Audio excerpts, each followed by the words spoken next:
34절에서 38절 말씀입니다.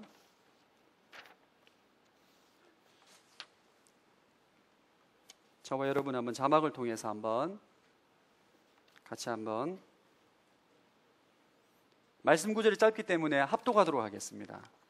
시작. 그때 구름이 해막을 덮고 여호와의 영광이 성막에 가득했습니다.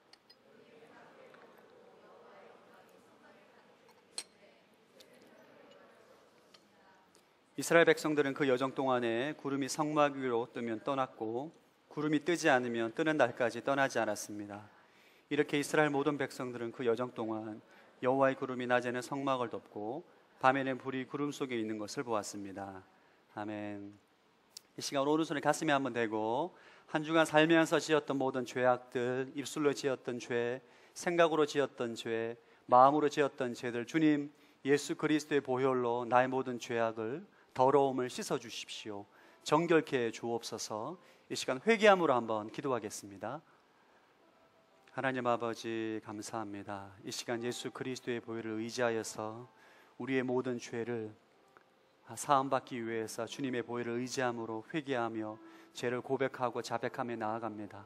하나님, 우리 입술로 지었던 죄, 눈으로 지었던 죄, 귀로 지었던 죄, 마음과 생각으로 지었던 모든 죄들을 주님 이 시간 고백하고 자백하며 나아가오니 주님, 죄를 자백하는 모든 인생들마다 예수 그리스도의 보혈로 깨끗이 씻은 바 되어진다고 약속하셨사오니 이 시간 죄를 회개하는 모든 인생들마다 거룩함이 회복되게 하시고 정결함이 회복되게 하시고 거룩히 씻긴 바 되어서 주님 보시기에 아름답고 정결케 된 인생으로 회복되게 하여 주옵소서. 하나님 아버지 감사합니다. 이 시간 예수 그리스도의 보혈을 의지하여서 우리의 지었던 모든 죄를 자백하고 고백하며 나아갑니다. 정결함이 회복되게 하여 주시옵소서. 거룩의 능력이 회복되게 하여 주시옵소서. 우리의 마음과 생각이 정결케 하게 하셔서 이 시간 선포되는 주의 말씀을 들을 때에 말씀을 들을 수 있는 귀가 열리게 하시고 우리의 굳은 마음이 기경되어서 10년 가운데 마음 가운데 말씀의 씨앗이 떨어졌을 때 30배, 60배, 100배의 열매가 맺혀지는 능력의 역사가 있게 하여 주옵소서. 감사드리오며 살아계신 예수 그리스도 이름으로 기도합니다. 아멘. 우리 옆 사람에게 성령 충만하십시오 한번 축복하겠습니다. 말씀 충만하십시오. 성령 충만하시기 바랍니다. 저희가 지난 6개월 동안 저희가 출애굽기, 출이집트기 말씀을 함께 나누었습니다. 작년 11월 말부터 5월까지 근 6개월가량 출애굽기 말씀을 나누었습니다.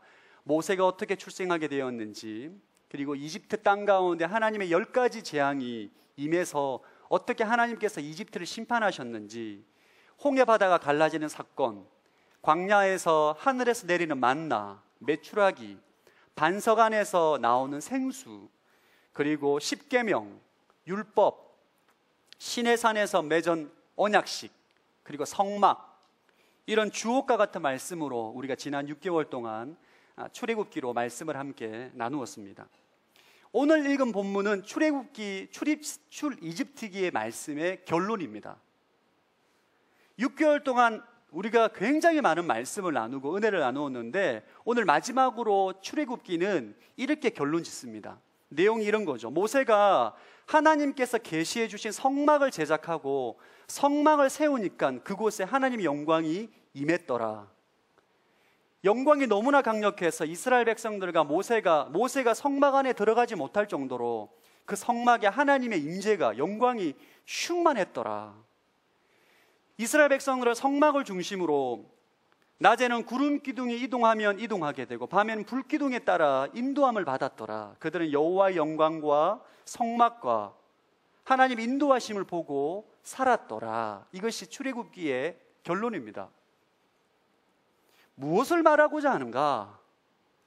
여러분, 출애굽기 1장부터 40장까지는 사실 굉장히 많은 분량의 말씀입니다. 그러니까 출애굽기가 지금 결론적으로 뭘 말하고자 하느냐? 저를 한번 따라합시다. 임마누엘. 임마누엘은 우리와 함께 하시는 하나님이라는 뜻이에요.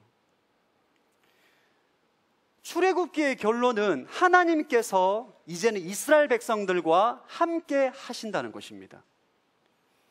이집트의 노예로 400년 동안 비참한 노예로 살아갔던 이집트의 이스라엘 백성들이 전적인 하나님의 은혜로 이집트로부터 탈출을 하게 됩니다. 홍해바다를 건너서 광야에서 만나를 먹고 메추라기를 먹고 시내산에서 언약식을 가지고 십계명을 받고 율법을 받고 비참한 노예에서 하나님의 자녀가 되었어요. 엄청난 신분의 변화입니다. 근데 보통 자녀가 아니라 전능하신 하나님, 이집트 땅 가운데 10가지 재앙을 내렸던 하나님, 홍해바다를 가른 하나님, 만나를 주신 하나님, 그 하나님이 이스라엘 백성들과 이제 함께 하신다는 거예요. 이것이 바로 임마누엘 하나님입니다. 출애굽기에 나오는 이 결론은 굉장히 충격적인 내용입니다.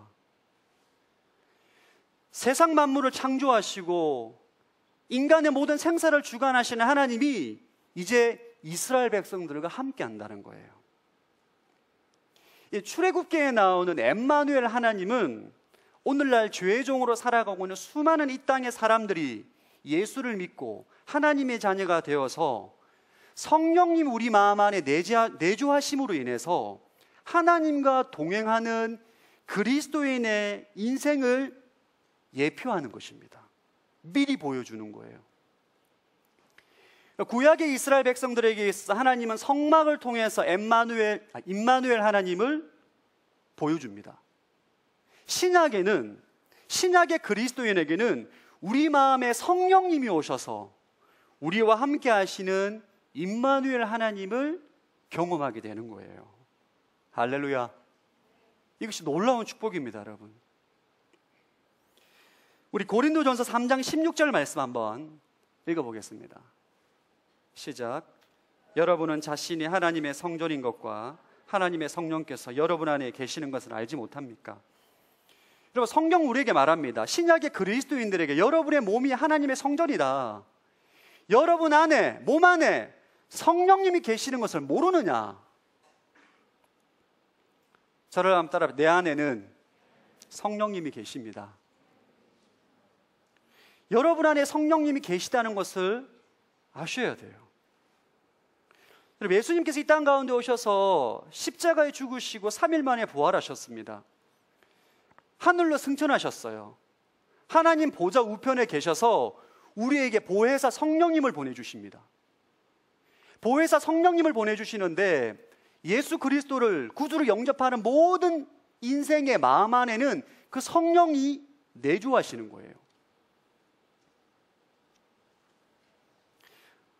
신약 성경에 보면 성령님이 우리 마음 안에 계시다라는 표현도 있고 예수님이 우리 마음 안에 계시다라는 표현이 있습니다. 이 표현은 신학적인 정리가 명확하게 되지 않으면 좀 헷갈립니다. 내 안에 성령님도 계시고 예수님도 계시고 다 계시는 건가? 라는 질문이 생길 때가 있는데 고린도후서 13장 5절 말씀 한번 읽어보겠습니다. 시작. 여러분이 믿음 가운데 있는지 여러분 자신을 살피고 계속해서 시험해 보십시오. 예수 그리스도께서 여러분 안에 계심을 스스로 알지 못합니까? 그렇지 않으면 여러분은 하나님께 인정받지 못한 사람들입니다. 성경은 또 우리 안에 예수님이 계시다는 거예요. 저는 여러분 예수님을 믿고 난 다음에 예수님을 믿고 영접하고 난 다음에 구원받은 자녀가 되어서 열심히 신앙생활을 해야 된다라고 생각했지 내 안에 예수님이 계시다는 걸 좀 몰랐어요. 처음 이 진리를 듣게 되었을 때 굉장히 놀랐습니다. 내 안에 예수님이 계신가? 나는 한 번도 느껴보지 못했거든요. 성경에 나오는 신약 성경에 나오는 예수님이 내 안에 계시다는 것을 한 번도 못 경험해 봤어요. 이 진리가 내 안에 예수님이 안 계시는 건가? 라는 질문이 들었습니다. 정확하게 말하면, 신학적으로 정확하게 말하면 우리 마음 안에 계시는 분은 성령 하나님이에요. 예수님은 하늘 보좌 우편에 계십니다. 그런데 우리 안에 계신 성령의 임재를 통해서 예수님께서 우리 안에서 역사하시고 우리에게 말씀하시고 우리와 동행하시는 거예요. 2000년 전에는 예수님께서 이 땅에 육신의 몸으로 제자들과 함께 하셨습니다. 그러나 오늘날에는 성령의 역사를 통해서 저와 여러분과 함께 하시는 거예요. 2000년 전에는 팔레스타인의 그 지역에 제한된 사람들만 만났다면 지금은 예수를 믿는 모든 그리스도인들에게 동시다발적으로 시간과 공간을 초월해서 우리 안에 거주하시는, 내주하시는 성령님 역사를 통해서 예수님을 만나고 교제하고 동행하는 삶을 경험할 수 있다는 것이 신약시대 우리에게 주신 축복입니다. 다시 한번 옆 사람에게 예수님이 당신 안에 계십니다 한번 축복하겠습니다.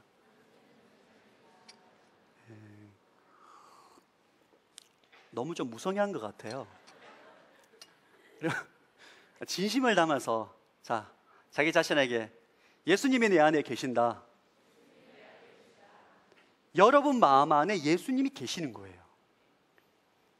신약 성경에 나오는 사도들과 동행하고 사도들을 가르쳤던 그 예수님이 지금 여러분 안에 성령의 역사를 통해서 임해 계신다, 임재하신다는 거예요. 내주하신다는 거예요. 그래서 이 진리에 대해서 사람들에게 당신은 예수님이 당신 마음 안에 계심을 믿습니까? 물으면 대부분 다 믿는다라고 말합니다. 맞습니다. 제 안엔 예수님이 계십니다라고 말하지만 그들의 삶을 보면 예수님이 함께 한다라고 말하면서 항상 염려하고 두려워하고 걱정하고 은밀한 곳에서 죄를 짓습니다. 여러분 자신의 삶을 한번 돌아보시기 바랍니다. 나는 과연 진짜 내 안에 예수님이 계심을 믿고 염려하지 않고 두려워하지 않고, 여러분 전능하신 예수님이 나와 함께 하셨는데 뭐가 염려가 돼요? 그렇지 않나요? 예수님은 죽은 자를 살리시는 분이십니다. 풍랑을 잔잔케 하시는 분이세요. 모든 병을 고쳐주시는 분이십니다. 오병이어를 통해서 우리의 모든 재정과 먹을 양식까지 만들어내시는 창조주 하나님이세요. 그런데 그 하나님이 내 안에 계시는데 왜 우리는 염려하고 두려워하고 근심하며 살아갈까요? 안 믿는 거예요. 예수님이 내 안에 계시다는 것을 임마누엘 하나님을 믿지 않는 것입니다. 아무도 보지 않는 은밀한 곳에서는 은밀하게 죄를 지어요. 이것은 여러분들 가운데 지금 그런 분이 계시다면 지금 여러분 안에 계신 예수님을 제대로 알지 못한다는 거예요. 오늘 출애굽기에 나오는 이스라엘 백성들은 출애굽기에서 장막을 만들고 모든 준비를 끝마칩니다. 임마누엘 하나님께서 우리와 함께 하신다는 확신을 가지고 광야길을 걸어가는데 이스라엘 백성들은 하나님께서 우리와 함께 하신다는 눈으로 봅니다. 구름을 보고 불기둥을 보고 장막 가운데 임한 여호와 영광을 봄에도 불구하고 그들은 하나님이 없는 것처럼 죄를 범합니다. 민수기에 보면 이스라엘 백성들이 하나님과 동행하는 삶을 살면서 두 가지 큰 죄를 짓게 됩니다. 그 죄가 오늘날 저와 여러분의 모습이에요. 첫 번째 사건이 뭐냐면 가나안 정탐꾼 사건입니다. 할렐루야. 발음이 좀 잘 안 되네요 오늘따라. 이스라엘 백성들이 가나안 땅을 정복하기 전에 정탐꾼 12명을 보냅니다. 신실하고 믿음이 좋은 형제 12명을 보내서 가나안 땅을 정탐하게 합니다. 가나안 땅을 정탐하고 난 다음에 두 가지 상반된 보고를 합니다. 10명의 정탐꾼은 그 땅은 젖과 꿀이 흐르는 땅이 맞다. 그러나 그 땅에는 안악 자손들이 있는데 그들은 너무 강력하다. 그들에 비하면 우리는 메뚜기다. 그래서 우리는 그 땅에 올라가면 안 된다라는 보고를 합니다. 그러나 갈렙과 여호수아는 여러분 잘 아시는 것처럼 그들은 우리의 밥이다. 물론 그들이 강하지만 하나님께서 우리와 함께 하시기 때문에 충분히 가능하다라는 보고를 해요. 오늘날 그리스도인들도 마찬가지입니다. 여러분, 내 안에 예수님이 계시다라고 말을 하지만 정작 매사 여러분의 삶의 현장에서 두려워하고 염려하고 나는 할 수 없어, 나는 불가능해, 주님이 하라 말씀하시 저는 못합니다, 제가 어떻게 그것을 감당합니까? 라고 고백을 하는 거죠. 왜 그럴까요? 여러분 잘 생각해 보십시오. 저와 여러분은 예수님을 모시고 살아가는 사람들이에요. 그분은 전능하십니다. 그런 그리스도인들이 왜 염려하죠? 왜 두려워하죠, 여러분? 왜 돈 걱정합니까? 왜 취업이 안 될까 근심합니까? 왜 결혼을 못할까 봐 염려합니까? 왜 그럴까요? 내 안에 계시는 예수님을 바라보는 눈이 열리지 않았기 때문이에요. 두 번째 중요한 사건이 있습니다. 민수기 오늘따라 은혜가 클 것 같습니다. 설교 가운데 발음이 자꾸 꼬이네요. 민수기 25장에 보면 이스라엘 백성들이 광야의 이동 가운데 시딤이라는 지역에 도달하게 되는데, 시딤이라는 지역에 이스라엘 남자들이 모함 여자를 자기 텐트에 끌어들여서 음행을 합니다. 지금 그들의 텐트 옆에는 모세의 장막이 있어요. 그 모세의 장막엔 지금 하나님의 영광과 구름이 충만합니다. 지금 하나님이 함께 하시는 게 눈에 보임에도 불구하고 그들은 텐트 안에서 음행을 저지르게 됩니다. 이 사건으로 인해서 하나님께서 굉장히 크게 진노하시고 24,000명을 죽입니다. 이스라엘 남자들이 왜 모함 여자를 불러서 음행을 했을까요?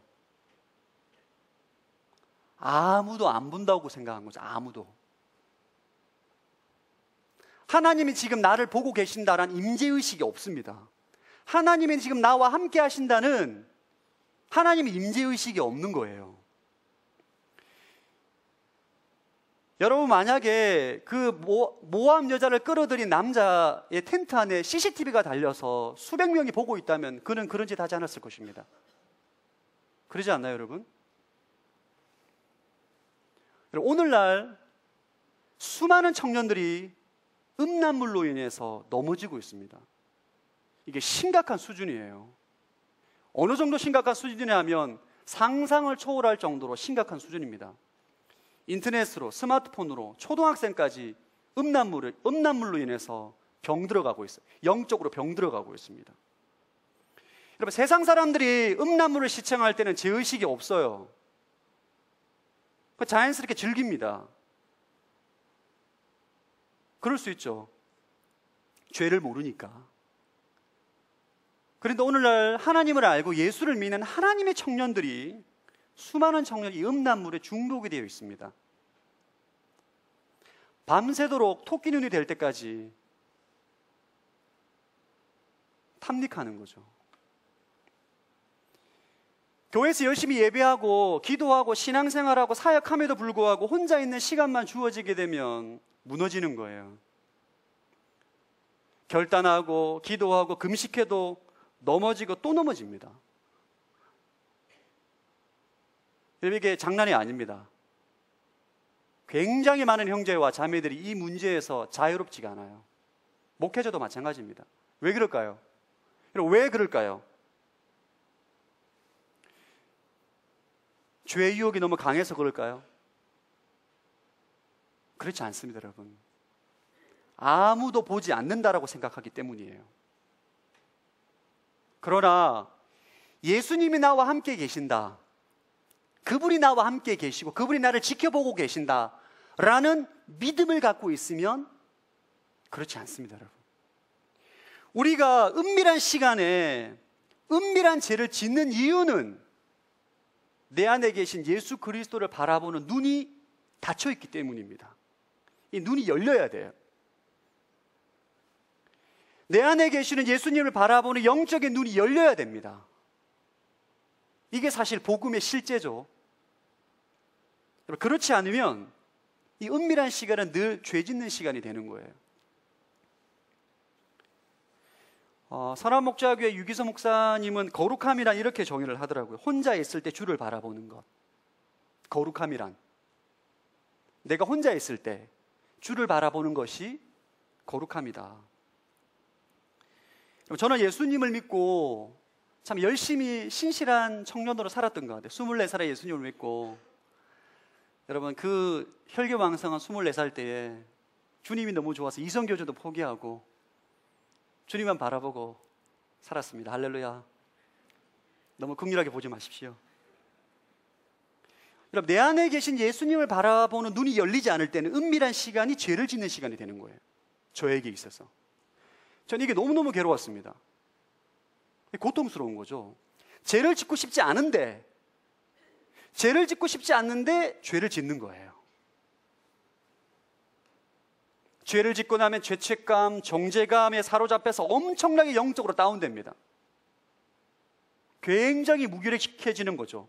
하나님께서 나를 굉장히 미워하실 것 같고 성령의 임재가 떠난 것처럼 느껴지게 되고 굉장한 영적인 침체 가운데 빠지는 삶을 반복적으로 경험했어요. 이 문제가 해결이 안 되는 거예요. 해결이. 습관적인 죄의 문제가 해결이 안 되는 거예요. 언제 이것이 해결되었는가? 내 안에 계신 예수 그리스도를 바라보는 눈이 열릴 때예요. 임마누엘 하나님이 나와 함께 하신다는 걸 진짜 제대로 믿는 거예요. 그분이 나와 동행하신다는 것을. 그분이 나와 동행하기 때문에 그분에게 질문하고 답을 구하고 기도하고 교제하고 진짜 함께 사는 거예요. 함께 살아. 여러분 옆에 누가 지켜보고 있는데 은밀하게 죄를 지을 수 있어요? 없어요? 못 짓습니다. 저에게 있어서 일주일 시간 가운데 저에게 있어서 은밀한 시간은 딱 하루밖에 없어요. 매주 월요일 오전 10시부터 오후 3시. 그 이외의 시간은 혼자 있는 시간이 잘 없습니다. 그 시간은 언제 공식적으로 아내가 출근하고 애들이 유치원을 보내주고 난 다음에 공식적으로 대청소하는 시간입니다. 할렐루야. 저에게 유일하게 자유 시간인데 청소를 해요. 할렐루야. 결혼하면 그런 은혜가 있습니다. 저는 요즘 그 시간이 물론 외적으로 볼 때는 청소하는 시간이지만 저에게 있어 그 시간은 예배하는 시간입니다. 일단 10시 되면 모든 창문을 열고 핸드폰에 제가 좋아하는 설교가 4개 정도를 다운받습니다. 이어폰을 꼽고 청소기 돌리고 빨래하고 설거지하면 4시간 동안 설교 말씀을 들어요. 아무도 보지 않습니다. 그때 아무도 보지 않아요. 아무도 보지 않는 은밀한 시간이지만 저에게 있어서는 주님을 바라보는 예배의 시간이에요. 청소하면서 막 웁니다. 어떨 때 은혜 받아가지고. 설거지하면서 막 할렐루야 외치기도 하고. 요즘은 월요일날 그 시간이 제일 기다려집니다. 이번 주에는 무슨 말씀을 들을까? 마음이 벅차는 거죠. 언제 이렇게 되었는가? 내 안에 계신 예수 그리스도를 바라보는 눈이 열릴 때예요. 이 눈이 열리지 않으면 은밀한 시간은 끊임없이 죄를 짓는 시간이 됩니다. 음란함으로, 분노로, 미움으로, 절망으로, 두려움으로, 낙담함으로 내 마음이 무너지는 시간이에요. 여러분 어떻습니까? 여러분 자신을 한번 점검해 보시기 바랍니다. 여러분 안에 아직까지 은밀한 시간이 하나님을 예배하는 시간이지 않는다면 아직 예수님을 바라보는 눈이 열리지 않은 거예요. 이 눈이 열려야 됩니다. 어떻게 하면 예수님을 바라보는 눈이 열리는가? 오늘 이 메시지를 좀 나누기를 원합니다. 대다수의 사람들은 예수님을 바라보는 믿음의 눈이 열리기를 위해서는 성령 집회에 참석해서 체험을 해야 된다라고 생각을 해요. 성령 집회에 가서 기도하면서 방언을 받고 뜨거움을 경험하고 무엇인가 말로 표현할 수 없는, 형용할 수 없는 체험을 경험할 때에 이 체험이 있고 난 다음에 주님을 바라보는 눈이 열리기도 하죠. 그러나 여러분, 중요한 성령 체험은 매일 일어나지 않습니다. 체험을 기준으로 가다 보면 어떤 현상이 일어나게 되냐 하면 마음이 뜨거울 때는 하나님이 함께 하시는 것 같은데 마음이 우울하고 낙담되고 좌절될 때는 하나님이 떠나버린 것 같아요. 이 믿음의 확신이 지속적으로 이어지지가 않습니다. 그리고 체험 중심의 신앙은 마귀에게 미혹당할 수가 있습니다. 왜냐하면 귀신들도 마귀들도 이적을 일으키기 때문이에요. 여러분이 주님을 바라보는 이 믿음의 눈, 영의 눈이 열리기 위해서 가장 확실한 방법은 말씀에 대한 확신입니다. 말씀을 믿음으로 반응하고 그 믿음으로 말씀을 받아들일 때에 성령의 체험이 이후에 찾아오는 것이에요. 이것이 가장 좋은 방법입니다. 여러분, 성경에는 우리 안에 성령님, 예수님이 계시다는 약속을 하고 계십니다.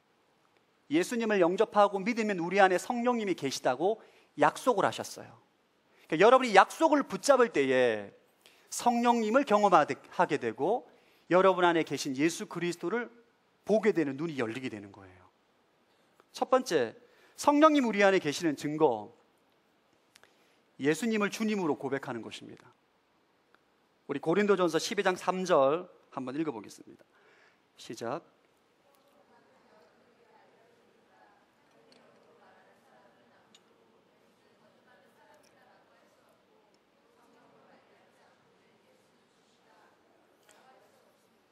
예수님을 주님이라고 고백하는 것이 성령님의 역사입니다. 여러분들이 하루에 수십 번도 더 고백하는 주님, 주여, 우리 기도할 때 주여라고 외치기도 하죠. 이 주여는 성령의 역사예요. 여러분, 제가 이것을 병원 신방 갈 때마다 깨닫게 됩니다. 평생 동안 자녀들과 아내가 복음을 전해도 예수님을 복음을 전할 때마다 화를 내던 그 남편분이 임종 직전에 복음을 듣고 예수님을 영접합니다. 그리고 예수님을 주님이라고 고백해요. 이건 기적입니다. 이것이 바로 성령의 역사예요. 예수님이 나의 주님, 구원자라고 고백하는 것은 여러분 마음 안에 성령님이 계시다는 증거예요. 그럼 다른 곳에서 성령님이 계시다는 것을 경험하려고 하지 마시고 이 약속의 말씀을 붙잡으시길 바랍니다. 우리가 주님, 예수님을 주님이라고 고백하는 것이 바로 내 안에 예수님이 계시다는 증거예요. 두 번째는 하나님을 아버지라고 부르는 것입니다. 로마서 8장 15절에서 16절 읽어보겠습니다. 시작. 여러분은 다시 두려움에 이르게 하는 종의 영을 받지 않고 양자의 영을 받았습니다. 우리는 그 영으로 아바 아버지라고 부릅니다.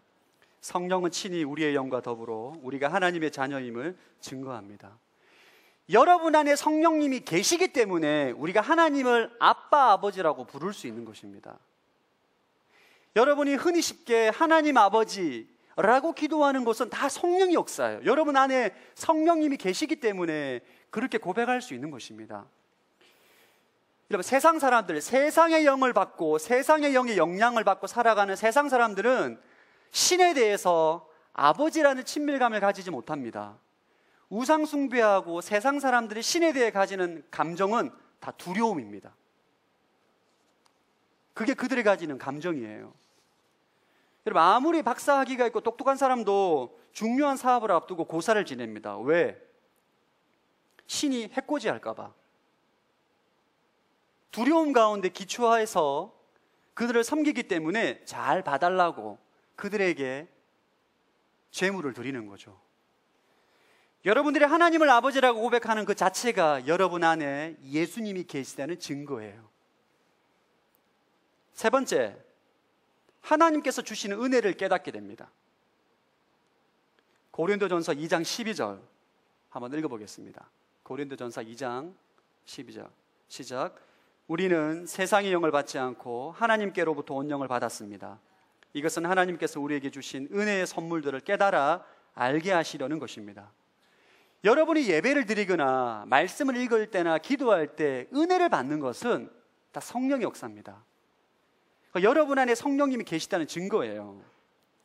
여러분, 세상 사람들이 예배를 드려보십시오. 잠만 잡니다. 제 말씀에 은혜 받았다고 말하지 않을 것입니다. 여러분, 세상의 사람들, 세상의 영을 받아 그들의 지배를 받아 살아가는 사람들의 은혜를 받는 곳이 따로 있어요. 고스톱 치면서 은혜를 받고 클럽에서 술을 먹고 춤을 추면서 은혜를 받습니다. 진짜인데. 여러분, 고스톱 밤새도록 치기 어렵습니다. 저는 절대 못합니다. 밤새도록 클럽에서 술 먹고 춤을 추는 것은 나름 은혜가 되기 때문에 그렇게 하는 거예요. 은혜가 되기 때문에 철야해서 춤추고 노래하는 것입니다. 고난과 역경이 있음에도 불구하고 여러분 입술에 감사가 있고 기쁨이 있고 자족함이 있는 것이 바로 여러분 마음 안에 성령님이 계시다는 증거입니다. 자, 네 번째 증거, 용서와 사랑의 마음이 생깁니다. 자, 요한일서 4장 12절에서 13절 한번 읽어보겠습니다. 시작. 지금까지 아무도 하나님을 본 사람이 없습니다. 그러나 우리가 서로 사랑하면 하나님께서 우리 안에 계시고 하나님의 사랑이 우리 안에서 온전히 완성됩니다. 하나님께서 우리에게 성령을 주셨습니다. 이것으로 우리는 우리가 하나님 안에, 하나님께서 우리 안에 계시는 것을 압니다. 우리가 서로 사랑하고 용서하고 용납하는 것이 바로 우리 안에 성령님이 계시다는 증거예요. 세상의 사람들은 그렇지 않습니다. 눈에는 눈, 이에는 입니다. 제가 얼마 전에 뉴스를 보다가 요즘 층간소음 때문에 기막힌 발명품이 나왔어요.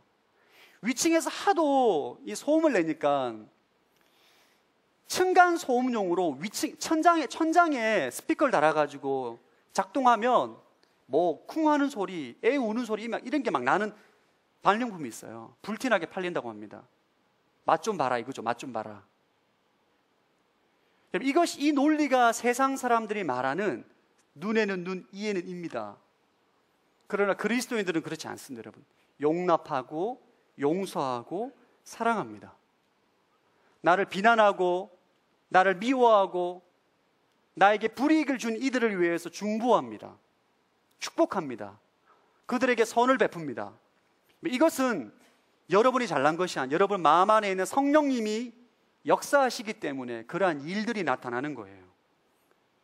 이것이 바로 여러분 안에 성령님이 계시다는 증거입니다. 다섯 번째, 성령님이 계시는 증거. 성령께서 근심을 주십니다. 성령님의 근심을 깨닫게 돼요. 자, 에베소서 4장 30절 읽어보겠습니다.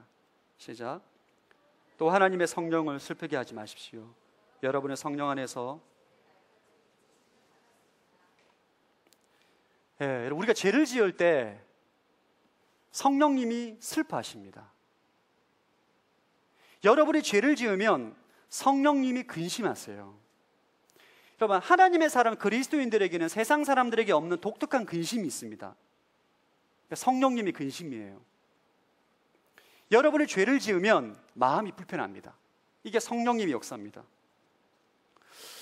제가 상담을 하다 보니까 어떤 형제가 죄의 문제로 인해서 굉장히 많이 고민하더라고요. 제가 들어보니까 세상적으로 볼 때 크게 큰 죄가 아닌데 이 형제가 너무너무 고통스러워하는 거예요. 그 자체가 바로 성령님이 역사하기 때문입니다. 세상 사람들은 죄를 짓고 거짓말하는 것에 있어서 죄책감을 느끼지 않습니다. 왜냐하면 그들의 마음 안에는 성령님이 없기 때문이에요. 그러나 하나님의 사람은 성령님이 근심하기 때문에 마음 가운데 불편한 거죠. 제가 한 달 전쯤에 축구를 하다가 너무 화가 나가지고 후배 교육자한테 크게 화를 내고 약간 뭐라 한 적이 있습니다. 욕을 한 거죠. 너무너무 화가 나는 거예요. 정직하지 않은 거예요. 반칙을 했는데 안 했다고 우기는 거예요. 아니, 목사가 돼서 말이지 왜 거짓말하냐 이거죠. 너무너무 분개했습니다. 거룩한 분노라고 전 나름 자기 합리화했어요. 막 비난을 했습니다. 너 그딴 식으로 살지 마라. 그딴 식으로 목회하지 마라. 하나님 무섭지 않느냐. 이런 식으로 하여튼 욕을 했어요. 집에 돌아왔는데 마음이 너무너무 불편한 거예요, 진짜. 이 마음이 얼마나 불편하냐면 이 불편한 마음이 며칠이 지나도 떠나지가 않는 거예요. 예수님께서 형제에게 라가라 욕한 자는 이미 살인한 자다. 이 말씀도 생각이 나고 정말 이제 미치겠더라고요. 새벽에 기도도 안 되고 너무너무 괴로운 거예요. 그래서 제가 그 목사님에게 찾아가서 진심으로 미안합니다. 미안하다 얘기했어요. 미안하다. 내가 좀 다혈질이라 못 참았다. 그래서 서로 풀고 서로 화해하는 시간을 가졌습니다. 이게 성령의 역사입니다. 우리 안에 성령님이 계시기 때문에 미워하는 마음을 품고 못 사는 거예요. 저는 부부싸움을 하면 항상 제가 먼저 사과를 합니다. 너무너무 괴로워요. 성령님께서 저에게 불편한 마음을 계속 주십니다. 네가 나이가 많지 않느냐, 남자지 않느냐, 속 좁게 왜 그러냐, 계속 그런 마음을 주시는 거죠. 항상 제가 먼저 사과를 하고 미안하다, 용서를 구하고 용납을 합니다. 왜 그럴까요? 내 안에 성령님이 계시기 때문이에요. 여섯 번째로 성령님이 계시는 증거, 하나님의 소원을 품게 됩니다. 자, 빌립보서 2장 13절 한번 읽어보겠습니다. 시작. 여러분 안에서 하나님의 깊으신 뜻에 따라 결단하게 하시고 행동하게 하시는 분은 하나님이시기 때문입니다. 성령님 우리에게 거룩한 소원을 주십니다. 거룩한 소원을 주시고 결단하고 행동하게 하시는 분이 바로 성령님이에요. 갑자기 여러분 안에 내가 내일부터 새벽 기도로 가야 되겠다, 내일부터 말씀을 통독해야 되겠다, 내가 내일부터 누구에게 이런 선한 일을 해야 되겠다, 하나님의 나라를 위해서 이러한 선한 일을 해야 되겠다 라는 거룩한 소원을 품는 것이 바로 성령의 역사입니다. 하나님을 위해서, 교회를 위해서 헌신하고자 하는 마음, 인간의 본성은 그런 마음을 품지 않습니다, 절대로. 그러나 거룩한 소원을 품을 때에 성령의 역사라는 것을 기억하시고 거룩한 소원을 억누르지 않기를 축복합니다. 그때 순종할 때에 성령의 역사를 경험하게 되는 거예요. 그럼 제 안에 예수님을 바라보는 눈이 열리고 난 다음에 제 안에 생긴 소원이 하나 있어요. 지금까지 없었던 소원입니다.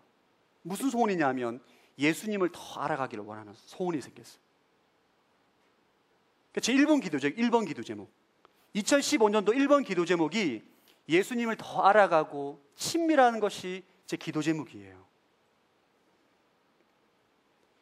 여러분 마음 가운데 거룩한 소원을 품었다는 것은 성령께서 여러분 가운데 지금 역사하고 계시다는 증거입니다. 하나님이 여러분을 향한 뜻이에요. 그 소원함에 순종하시고 결단하시고 행동하시기를 축복합니다. 7번째, 전도할 마음이 생깁니다.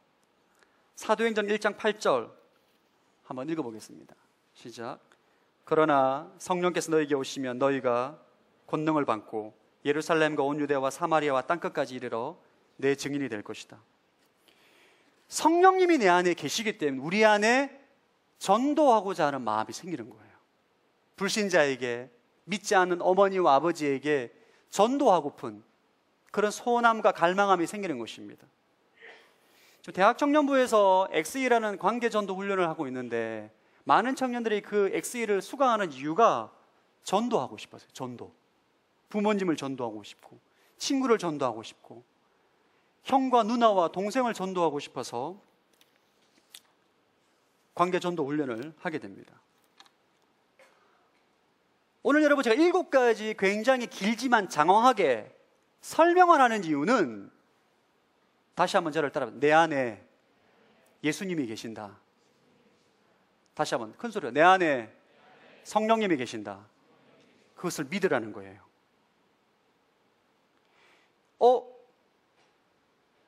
목사님, 저는 예배를 드릴 때 뜨겁게 기도할 때는 성령님이 내 안에 계신 것 같은데 죄를 지을 때마다 떠난 것처럼 느껴집니다. 그건 여러분의 감정이고, 우린 진리의 말씀을 붙들어야 되는 줄로 믿습니다. 이스라엘 백성들은 광야에서 매일 성막을 보고 살았습니다. 매일 성막을 보고 여호와의 영광을 보고 낮에는 구름 기둥, 밤에는 불 기둥을 보고 살았어요. 구름이 이동할 때에 성막이 움직이고 이스라엘 백성들이 움직여야 되기 때문에 언제 이동할지 모르기 때문에 24시간 성막을 바라봤습니다. 언제 이동하나.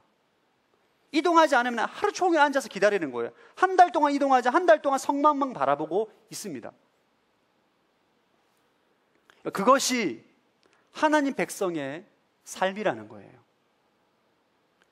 그리스도의 삶도 이와 마찬가지입니다. 여러분, 우리 안에 성령이, 우리 안에 계시는 예수님을 날마다 주목하는 거예요. 그분이 나에게 무슨 말씀을 하시나? 그분이 나를 어디로 인도하시나? 그분이 나에게 무슨 말씀을 하시는가? 인격적으로 교제하고 대화하고 물어보고 동행하는 삶을 살아가는 것이 그리스도인의 삶입니다.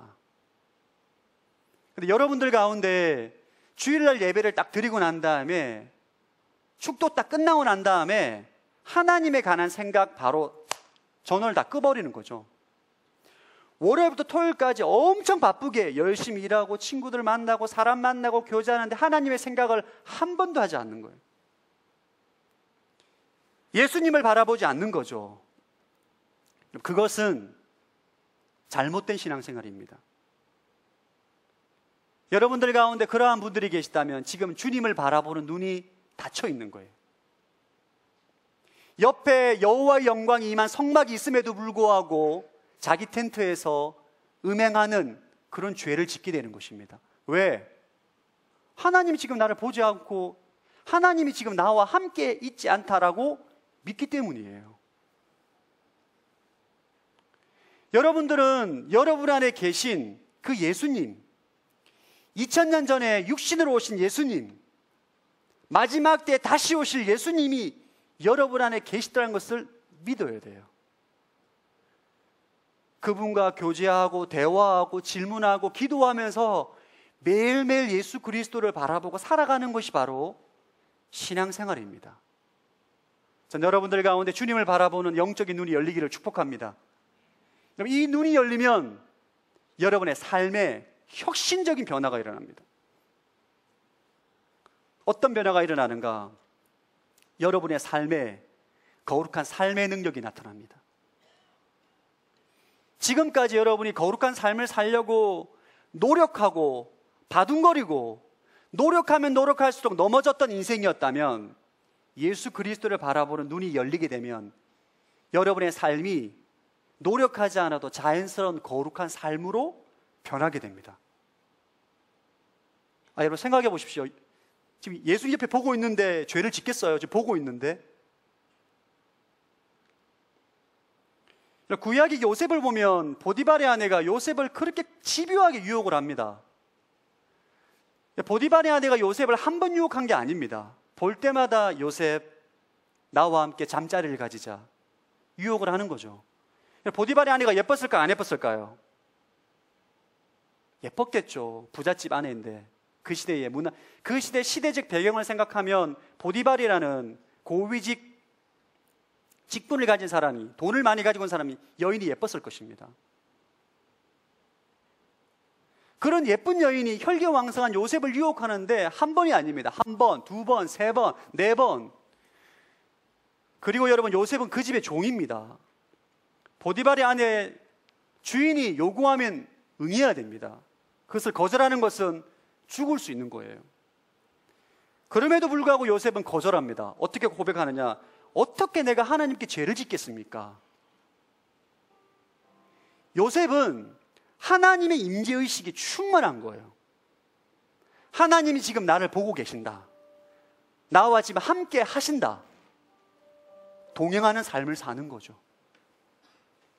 날마다 주님을 바라보고, 그리고 요셉이 감옥 안에 들어가도 그의 삶이 주눅들지 않는 것입니다. 염려하지 않는 것입니다. 걱정하지 않는 것입니다.